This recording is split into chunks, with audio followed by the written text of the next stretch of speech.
La Asociación Cooperadora Amadeo Jacques del Colegio Nacional de Buenos Aires presenta Cuidarnos en Pandemia, a cargo de la doctora Florencia Nolte, médica pediatra, promoción y protección de la salud, coordinadora, médica del curso del Programa Ampliado de Inmunizaciones y docente del curso de Inmunizaciones Online del Hospital de Niños Ricardo Gutiérrez, docente de Epidemiología de la Universidad Austral.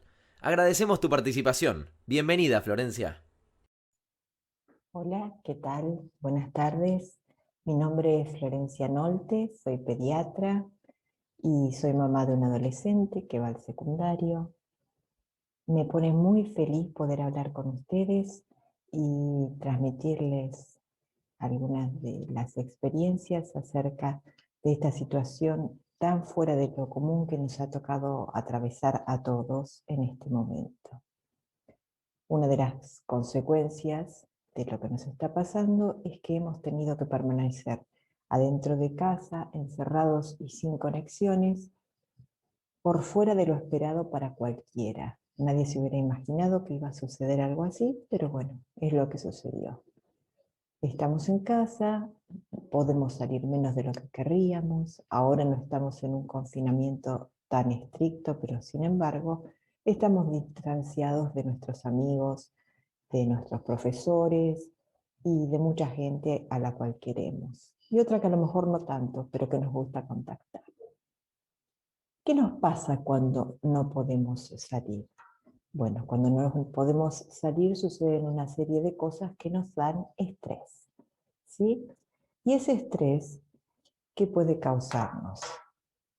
Sentimientos de miedo, enojo, tristeza, preocupación, sentirnos frustrados, aumento del apetito o pérdida del apetito en otros. Nos sentimos más cansados, menos motivados, desinteresados por las cosas, con dificultad para concentrarnos y de pronto nos iba muy bien en el colegio y ya no nos va tan bien. Tenemos problemas para dormir. Esto a veces se ve acentuado por el hecho de que, como estamos todo el tiempo en casa, miramos pantallas hasta tarde, y eso retrasa el momento de conciliar el sueño. Tenemos pesadillas cuando nos dormimos, trastornos físicos como dolores en distintas partes del cuerpo, nos aparecen manchas, sarpullidos, cosas que antes no teníamos. O si tenemos problemas de salud crónicos, estos se empeoran. Si tenemos problemas psíquicos también, algún problema de salud mental, se empeora.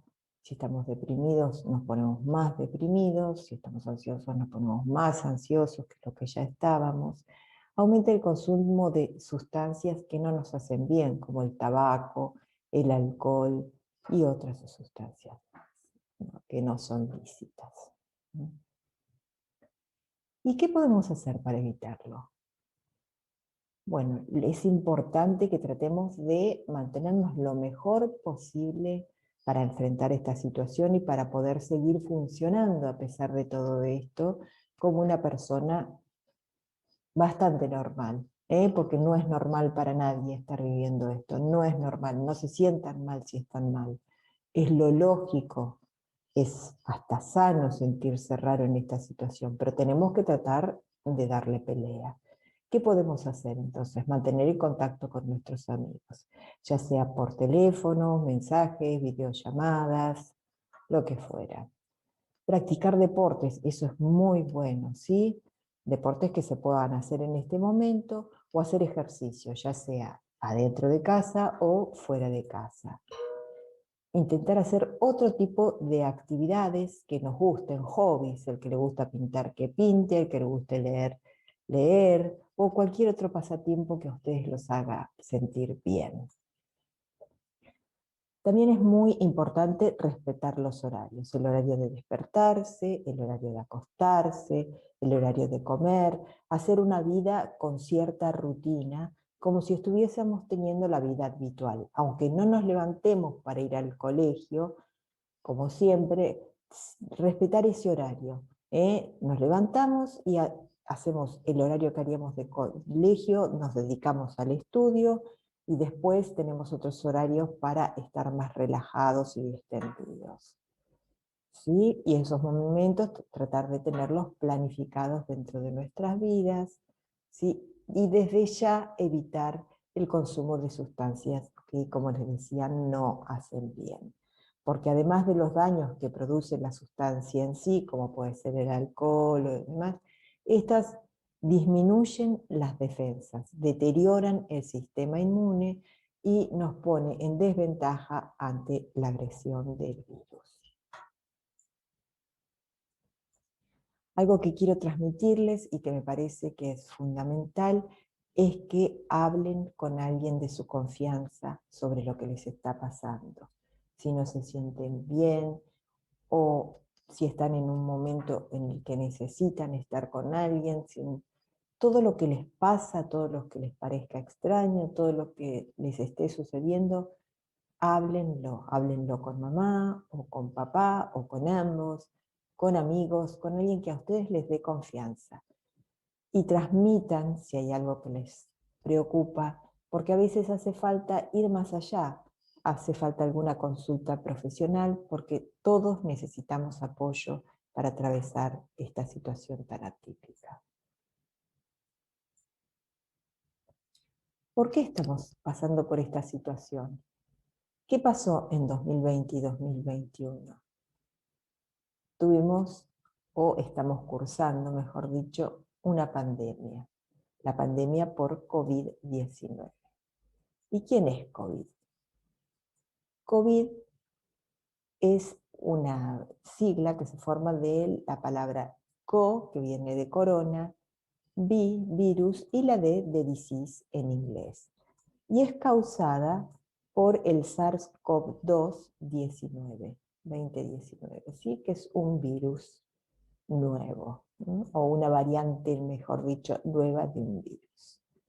Los coronavirus son virus que pueden atacar tanto a los animales como a las personas y que llevan ese nombre porque tienen como unas espiculitas, estas puntitas que los rodean, que le dan forma de tener una corona, ¿sí? Su material genético tiene una sola cadena y se llama, cuando tiene una sola cadena, ARN.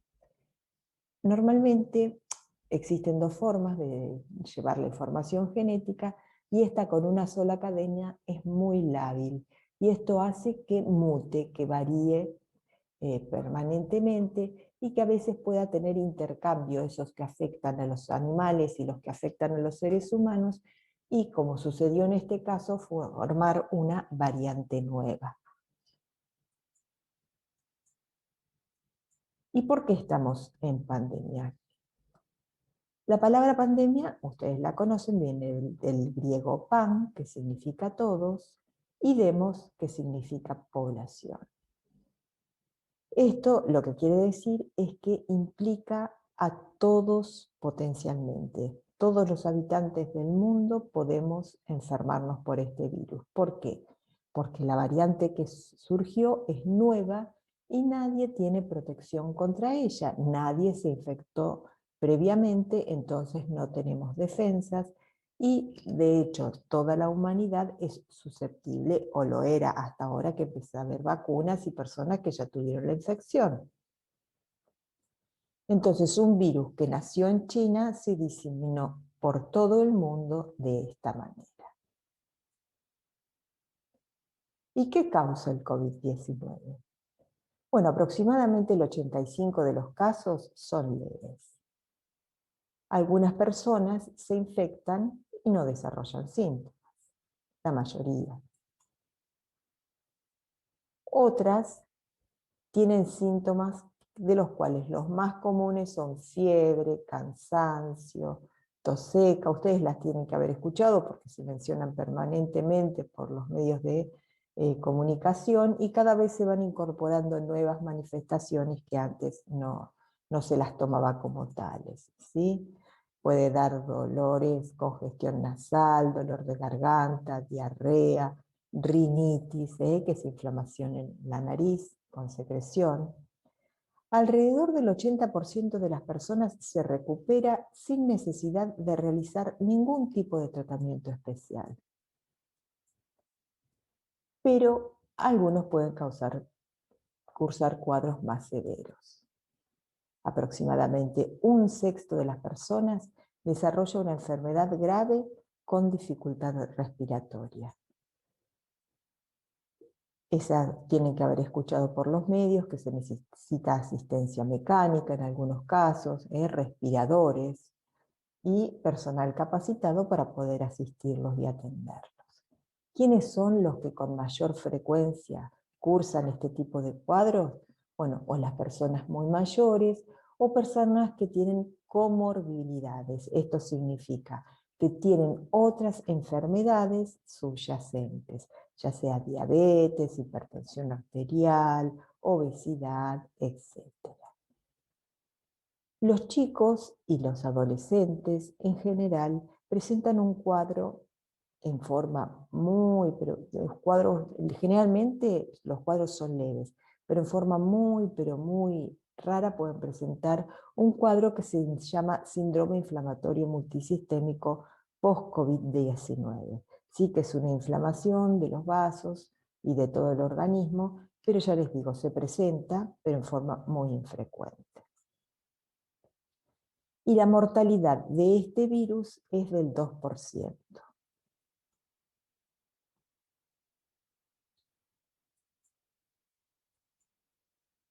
¿Cómo se contagia el SARS-CoV-2? Se propaga de persona a persona.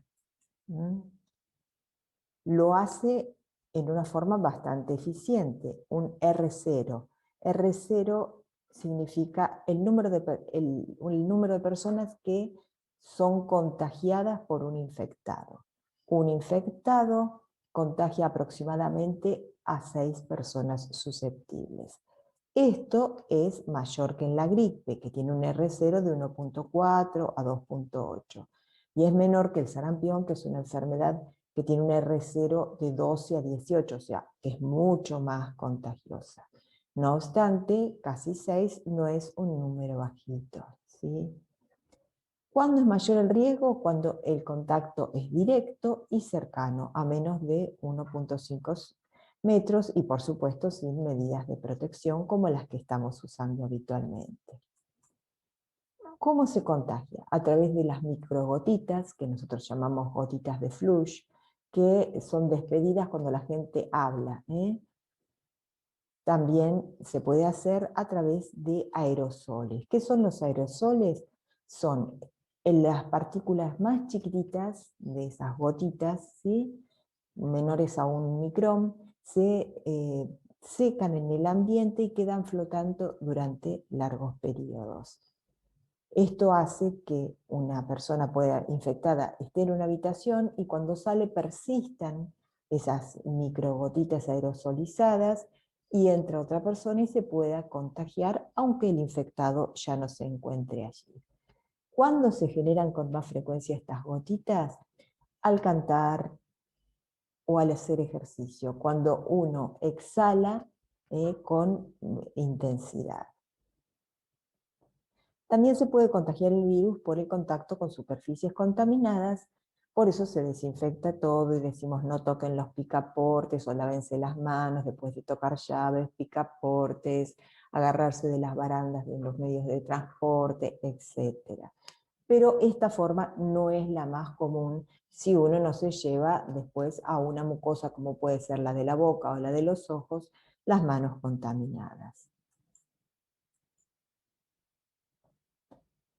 Las personas que están infectadas, aunque no tengan síntomas, pueden propagar el virus. Esto es lo que nosotros llamamos los asintomáticos. Los asintomáticos están bien, pero a lo mejor están cursando la infección y estos asintomáticos la pueden contagiar.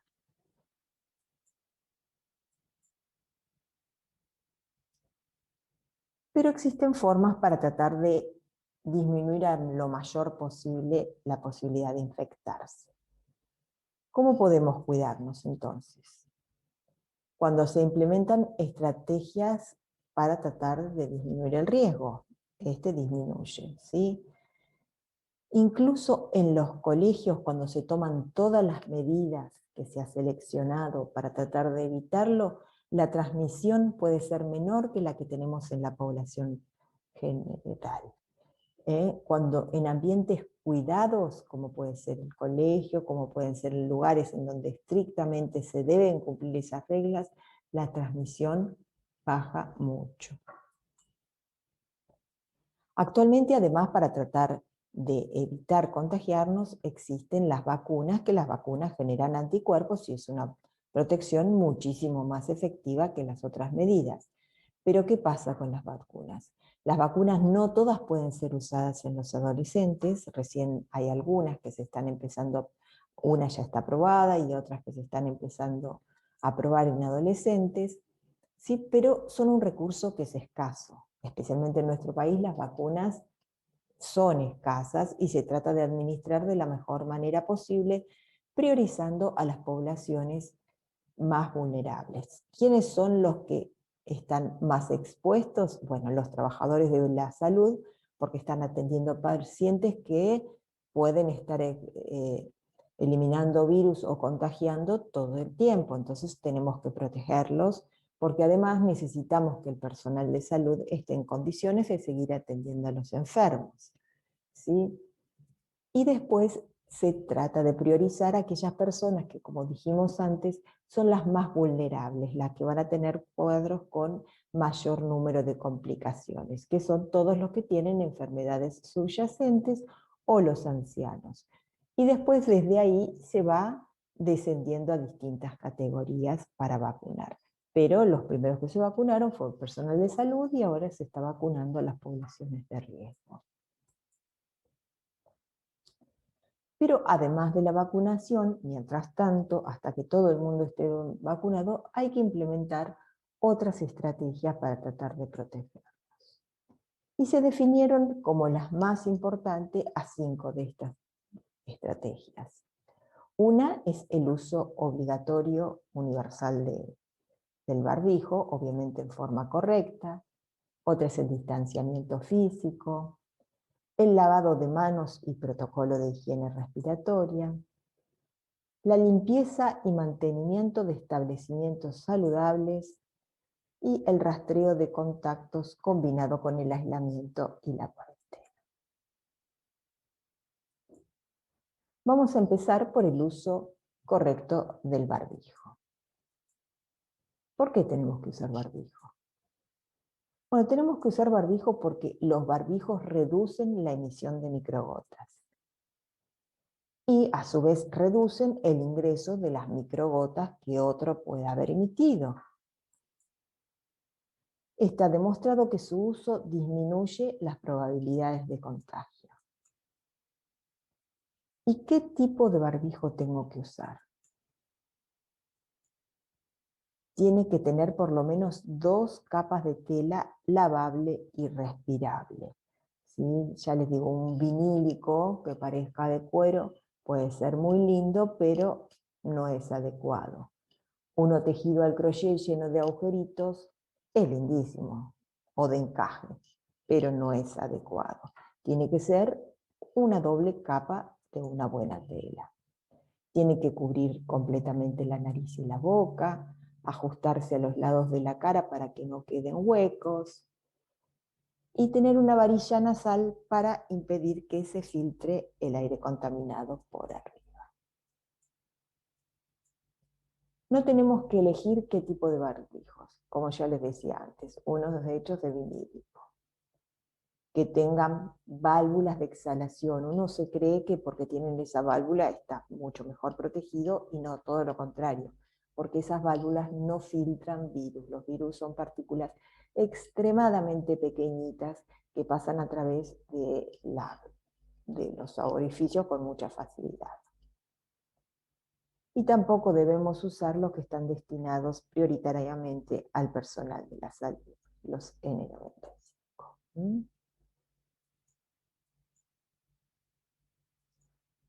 Si usamos bufandas o protectores faciales, tenemos que cuidar que estén puestos en forma doble, por lo menos, porque ya dijimos que tenía que tener por lo menos 2 capas. No se recomienda el uso de estas máscaras faciales protectoras como único tipo de protección, porque ya hablamos de que esas gotitas que están aerosolizadas persisten en el aire y pasan por arriba, por abajo de las máscaras. Si se usa una máscara para esquiar, un pasamontañas, ese tipo de cosas, obviamente hay que ponerlo encima de la mascarilla, de la barbijo, porque no la sustituye. Y las personas que tienen barba, como la barba dificulta el ponerse la mascarilla bien, o bien se recorta la barba o se pone algo de manera que ajuste bien la mascarilla, ya sea hay algunos adaptadores o un doble barbijo. ¿Cómo nos tenemos que colocar el barbijo? Lavarnos las manos correctamente antes de ponerlo y cuando lo tenemos puesto no hay que estarlo tocando. Si hay que estarlo acomodando mucho, quiere decir que o no es un barbijo adecuado o algo no funciona, ¿sí? Para sacárnoslo tenemos que tomarlo, o bien desatar las cuerditas que tiene, o tomarlos de las orejeras, sin tocar la parte de tela del barbijo, se dobla con cuidado, ¿sí? Y se guarda. Nos lavamos las manos, antes obviamente de tocarnos la nariz, la boca o cualquier mucosa. Entonces, repasando, el barbijo tiene que cubrir la nariz y la boca y ajustarse bien debajo del mentón. Y ajustarse también a los dos lados de la cara. No debe estar alrededor del cuello cual si fuese un pañuelito, sobre la frente como si fuese una vincha, debajo de la nariz, porque son comodísimos así, uno puede respirar re tranquilo, pero no sirve. Solo cubriendo la nariz, para comer puede ser, pero no es la forma, ¿sí? En el mentón, casi como baberito, ¿eh? Colgando de una oreja, o como lo usaría un mozo. Bueno, y algunos barbijos son lavables, y esos que son lavables los tenemos que lavar, como otros son descartables directamente. ¿Cómo se lava? Los barbijos que son reutilizables se tienen que lavar con frecuencia, se puede hacer en el lavarropas o se puede hacer a mano, con agua bien caliente, lo máximo que la tela tolere, o con shampoo o algún detergente en forma abundante, porque eso no lo resiste tampoco el virus. Una buena lavada con barrido de todos los gérmenes, colgarlo y usarlo recién cuando esté completamente seco. Bueno, ya hablamos de cómo usar el barbijo y por qué, y ahora vamos a pasar a otra de las estrategias, que es el distanciamiento físico y que es la que más nos cuesta. ¿Y en qué consiste? En mantener una distancia de aproximadamente 1,5 metros con el resto de las personas. Normalmente nosotros o las personas con las que estamos, si tenemos alguna enfermedad, evitamos acercarnos. Pero el distanciamiento físico es más que no acercarte al que esté enfermo o que no acercarte vos si estás enfermo a otra persona. El distanciamiento físico en el control de esta pandemia implica que tenemos que estar lejos incluso de personas que parecen sentirse bien, porque recuerden que hay personas que pueden estar cursando la infección y ser asintomáticos.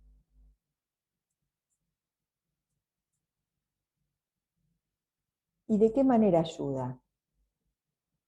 Bueno, con el distanciamiento físico, esto que nos cuesta tanto, se contribuye a que haya menos infección, y al haber menos personas infectadas al mismo tiempo, los hospitales se ven menos saturados y el personal de salud tiene mayor capacidad para poder atender a las personas que están enfermas, porque somos nosotros quienes pueden necesitar esa atención en ese momento, ¿sí? Si no, los recursos no alcanzan para que todos tengamos lo que merecemos tener.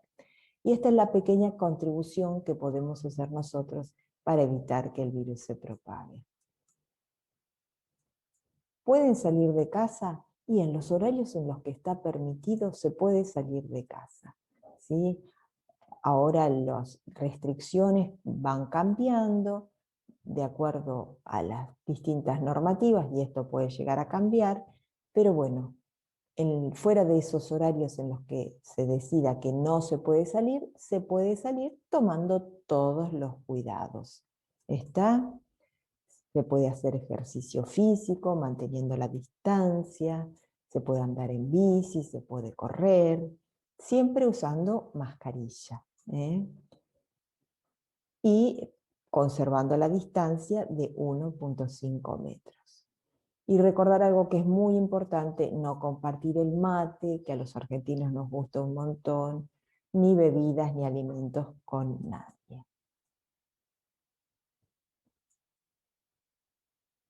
¿Y cómo nos movemos en los transportes públicos? Porque eso necesitamos hacerlo más de una vez, incluso para llegar al mismo colegio.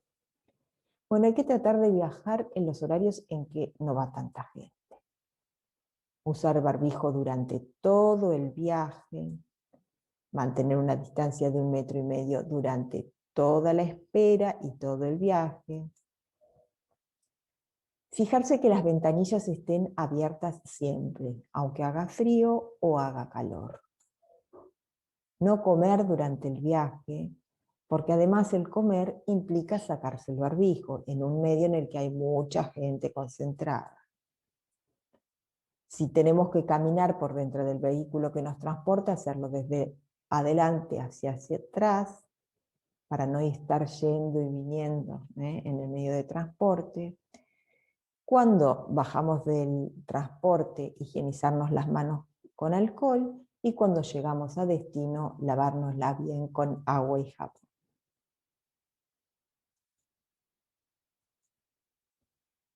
¿Qué otra medida tenemos? Bueno, el lavado con agua y jabón y el protocolo de higiene respiratoria.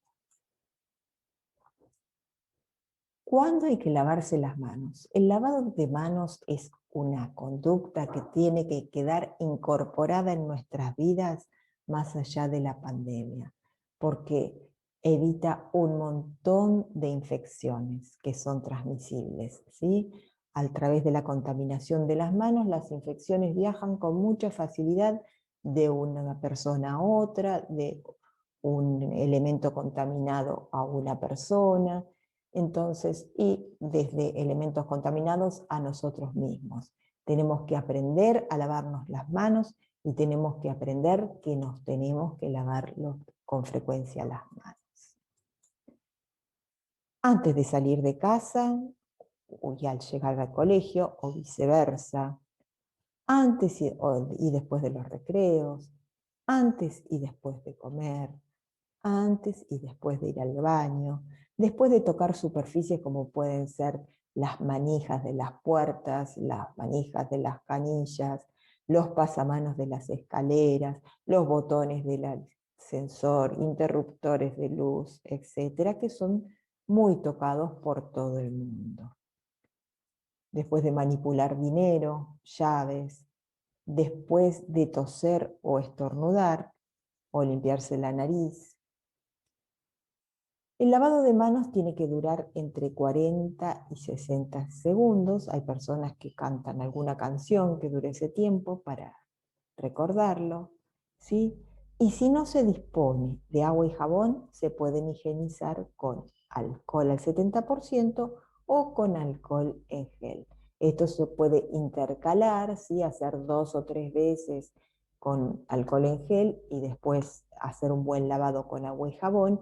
Y si no disponemos de agua y jabón, seguir con alcohol y gel. Pero no es nunca lo mismo el alcohol en gel o el alcohol al 70%, que además nos van lastimando un poquito las manos, que un buen lavado con agua y jabón, que tiene, además del efecto antiséptico, barre los gérmenes, se van con el agua y jabón, cosa que no pasa con los demás desinfectantes. ¿Y cuál es la técnica del lavado de manos? Bueno, tenemos que mojarnos bien las manos, ponernos jabón, frotar palma con palma, poner una mano sobre la otra y frotar las partes traseras, entrelazar los dedos y hacer, ¿sí?, en todos los pliegues, frotar con jabón, tomarse el pulgar y hacer esto para limpiar bien la base de los pulgares, frotar las uñas contra las bases de las manos o limpiarlas de esta manera. También las muñecas son consideradas partes de las manos porque también tienen contacto y también transportan gérmenes, ¿sí? Luego de hacer todo eso nos enjuagamos bien las manos y las secamos con una toalla de papel. Una vez que nos secamos las manos, tomamos la toalla de papel y cerramos la canilla con esa toallita que luego descartamos. ¿Sí? Si nosotros hicimos todo este procedimiento y con la misma mano cerramos la canilla, volvimos al punto cero porque la canilla había quedado contaminada cuando la tocamos nosotros con las manos sucias. O sea que este procedimiento que les acabo de explicar, úsenlo siempre que se laven las manos. Cuando van a un shopping, cuando van al cine, cuando van a cualquier lado, hacen esto. Se lavan todo el procedimiento, se secan las manos y cierran la canilla con la toalla de papel. Acá les dejo por las dudas un link para que ustedes vean el procedimiento en forma más detenida. Y la higiene respiratoria, ¿en qué consiste? Tenemos que cubrir la boca y la nariz con la parte anterior del brazo para evitar la salida de gotitas de saliva cuando nosotros tosemos o estornudamos. Si nos tenemos que sonar la nariz, cubrirla con un pañuelo desechable y luego tirarlo en un cesto, ¿sí? Luego de terminado este procedimiento, nos lavamos bien las manos como dijimos recién. Por supuesto, tenemos que evitar tocarnos sin habernos lavado las manos, los ojos, la boca, la nariz. Bueno, ¿y qué otra medida tenemos? La limpieza y mantenimiento de establecimientos saludables. Obviamente no van a ser ustedes los que mantengan a los establecimientos en forma saludable, pero tienen que saber que tiene que haber siempre agua y jabón para que se puedan lavar las manos y toallitas de papel, cestos de basura para descartarlas. Son cosas que ustedes tienen que reclamar en los espacios en los que se mueven. Si no disponen de agua y jabón o en los lugares en donde no puede haber agua y jabón, disponer de alcohol al 70% o alcohol en gel, ¿sí? Y tenemos que tener elementos de limpieza y desinfección para los dispositivos tecnológicos, que son muy usados y toqueteados por muchas personas, entonces hay que desinfectarlos una vez que se termina.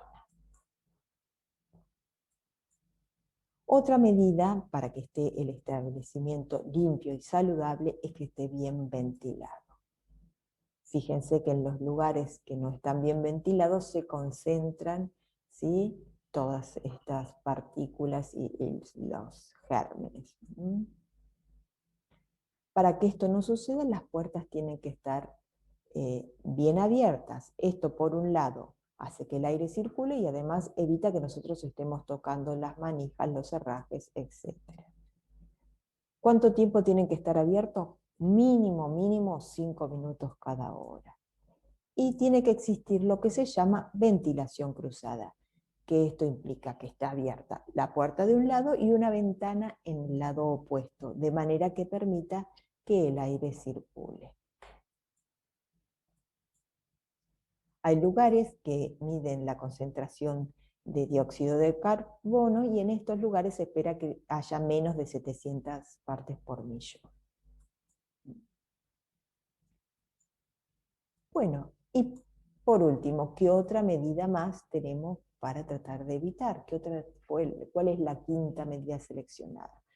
El rastreo de los contactos combinado con aislamiento y cuarentena.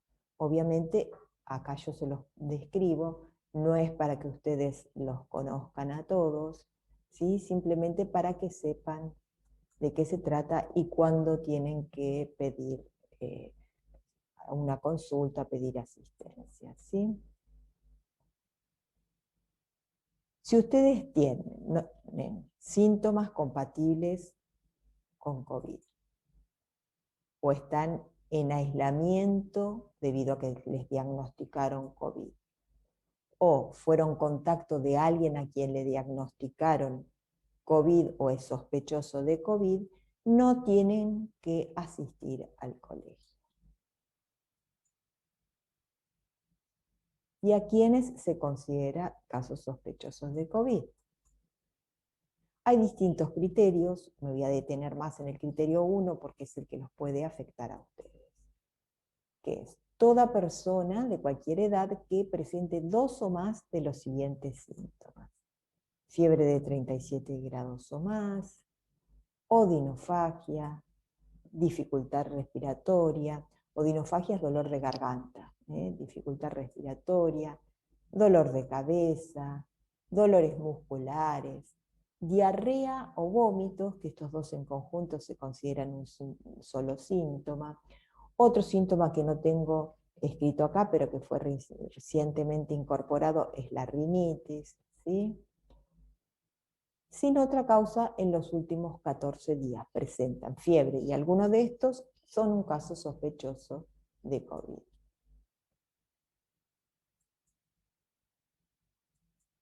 Y un solo síntoma de estos, ¿sí?, que es la pérdida repentina del olfato en ausencia de cualquier otra causa, ya también se considera un caso sospechoso de COVID.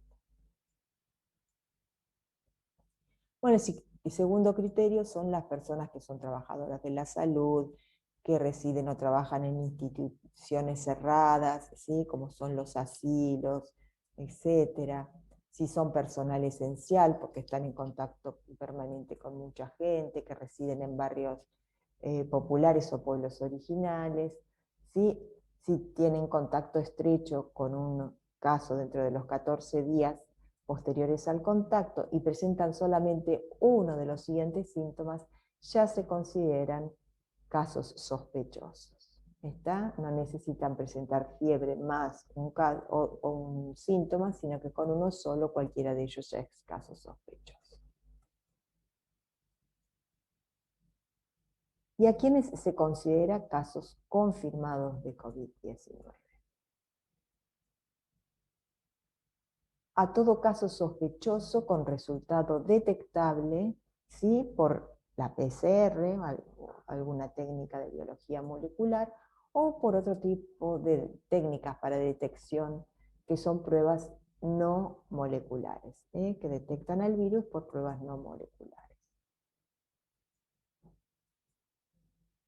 Y caso confirmado por criterio clínico epidemiológico es todo aquel, ¿sí?, que en los últimos 14 días fue contacto estrecho de una persona que estaba cursando COVID con diagnóstico y presente 2 o más de los siguientes síntomas, que son fiebre, tos, odinofagia, dificultad para respirar, vómitos, diarrea, cefaleas, mialgia, rinitis, etc. ¿Sí? O simplemente si estuvo en contacto con una persona con diagnóstico de COVID y de pronto empieza con anosmia o ageusia, que es pérdida del gusto. ¿Y qué se hace si se detecta un caso sospechoso o confirmado en el colegio? Aislamiento y cuarentena. ¿Qué significa esto? ¿Mm? El caso sospechoso, mientras se le realizan los estudios hasta que se confirme o se descarte que se trata de un caso de COVID. Y el caso de confirmado, porque ya lo tiene confirmado, lo que tiene que hacer es permanecer aislado durante 10 días.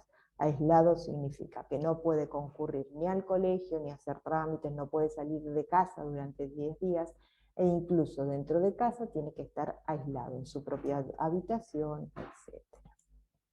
Si se descarta que el paciente está cursando un COVID, ¿sí? Tanto él como sus contactos dejan de tener que estar aislados.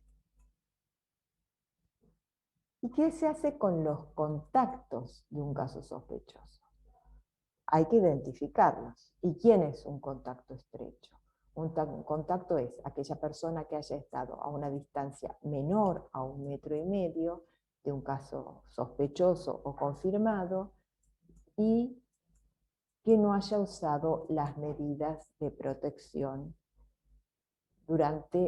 y tiene que haber estado durante por lo menos 15 minutos. ¿Está? Entonces, a menos de 1,5 metros, 15 minutos sin medidas de protección, se lo considera contacto estrecho. Contacto estrecho tiene que permanecer aislado si se confirma que su contacto tenía COVID o hasta que se descarte que lo tiene.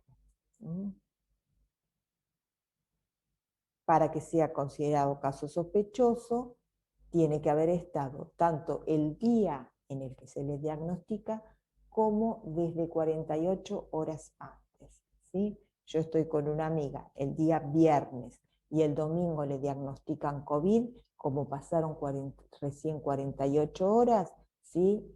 Se considera que es contacto. Si pasaron más de 48 horas desde que yo estuve con ella cuando le diagnostican COVID, ya no soy un contacto estrecho. ¿Y a quiénes se considera contacto estrecho en un transporte público? A todos los pasajeros situados en un radio de 2 asientos, para adelante, para el costado o para atrás. Todos los que estuvieron sentados en ese perímetro se consideran contactos estrechos. También tiene que ser desde 48 horas antes al inicio de los síntomas y el diagnóstico. ¿Y qué se hace con estos contactos estrechos? Tienen que permanecer aislados durante 10 días. ¿Sí? No hace falta realizarles PCR. Si se quisiera hacer, en algún caso, tienen que hacerlo no antes del 7º día de haber estado en contacto, porque si no, no pasó tiempo suficiente como para que el virus se haya desarrollado y sea detectable por la PCR, ¿no? O la técnica que se use. Y en caso de que el contacto sea negativo, se suspende el aislamiento para la persona que era sospechosa y para los contactos de ese sospechoso. Bueno, no tengo mucho más para decirles. Quería agradecerles por su escucha y decirles que me parece importante que tomen estas medidas, las incorporen, las hagan suyas. Y ustedes que tienen ya históricamente como colegio una actitud desafiante y luchadora, que tomen esta lucha como de ustedes y así pronto pueden volver a estar caminando por los claustros de ese lugar que es suyo, porque se lo ganaron con mucho esfuerzo. Muchas gracias. Hasta luego, chicos. Agradecemos nuevamente a la doctora Florencia Nolte por su exposición. La Asociación Cooperadora Amadeo Jacques del Colegio Nacional de Buenos Aires los invita a suscribirse a su canal de YouTube y a seguirnos en las redes sociales. Hasta la próxima.